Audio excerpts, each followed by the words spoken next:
Here's the gas laws part 2 video. Chemistry Cat says we have a gas law lab to do. Oh, I think I'm going to be under pressure. Wow. Got it. So funny.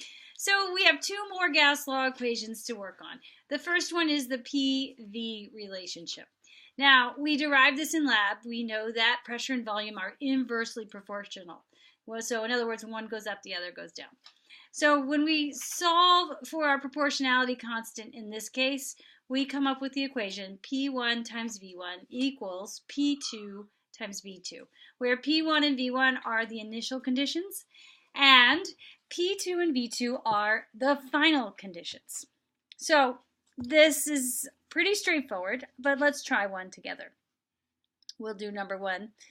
Let's see, we have a gas, and the volume is 12.3 liters, so that would be our V1, 12.3, and the pressure, P1, is equal to 40 millimeters of mercury. All right, what is the volume when the pressure? Okay, so we're looking for V2, because we don't know that. We don't need to put it in. We know that we're changing the pressure to 60 millimeters of mercury.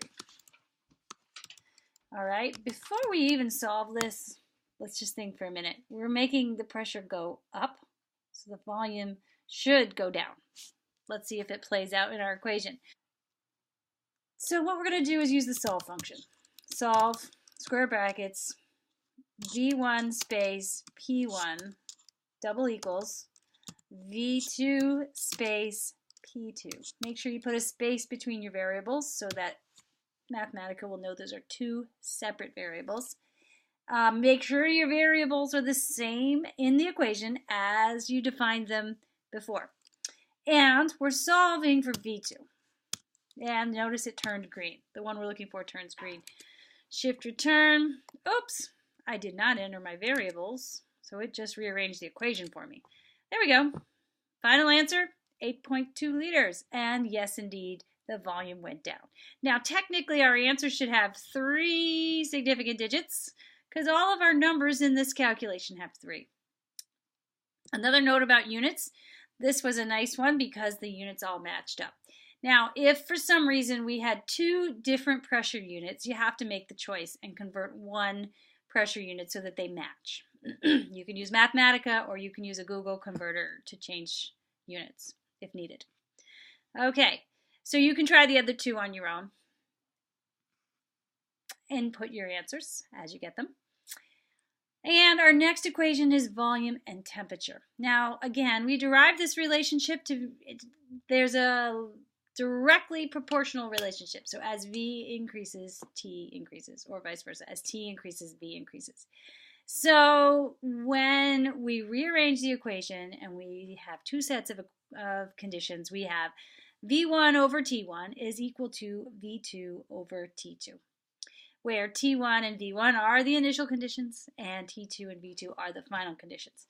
Now, whenever temperature is involved, you must convert to Kelvin. So you take your temperature in Celsius and add 273 to convert it to Kelvin. So let's try one of these.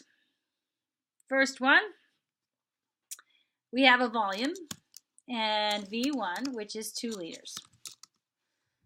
And we have a T1, and that is 20 degrees Celsius. I'm going to add 273, and I'm going to put my units as K. And then, we're compressing it to 1 liter. So V2 is going down, is 1.00 liters. All right, I need to clear my variables. Did you notice that V1 didn't turn blue?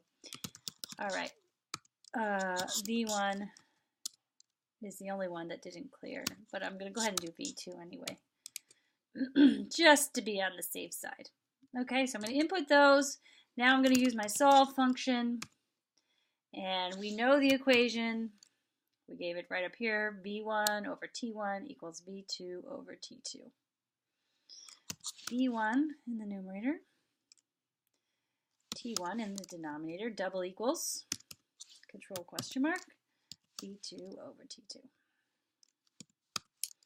And We're solving for T2. We want to know the temperature once we compress the gas. There it is, 146.5. Okay, so indeed the temperature's gone down. All right, so what can we say about that? That's about it. Again, temperature, change to Kelvin. Make sure your units match up, and you're home free. All right, try questions 5 and 6 and input your answers.